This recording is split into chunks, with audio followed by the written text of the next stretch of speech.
Баршаңызға сәлем достар, менің каналыма қош келдіңіздер. Бүгін түрік халқының сүйікті тағамы жасымық сорпасының рецептісімен бөлісемін. Ол үшін қазанға майды құйып, қыздырып алып, оның үстіне етті салып, қызартып қуырамыз. Үстіне пиязды салып қуырамыз. Және оның үстіне сәбізді осылай майдалап туралған күйін салып қуырамыз. Және оның үстіне картопты да дәл солай турап алып саламыз. Барлығын жақсылап қуырып аламыз.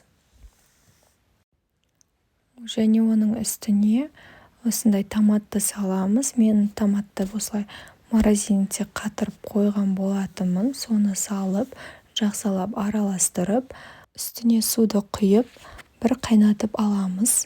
Оған дейін жасымықты жуып, қайнаған соң сорпаның үстіне саламыз. Және жақсылап араластырып, дәміне қарай тұзды салып, бетін жауып, баяу отта қалдырамыз. Міне бізде сорпамыз осылай қайнап жатыр. Тағы да бір 20 минутқа қойып, тағы да қайнатамыз.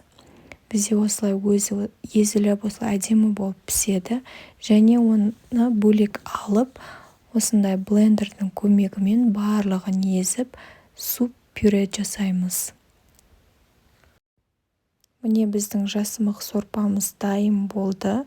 Яғни орысша айтқанда чечевичный суп.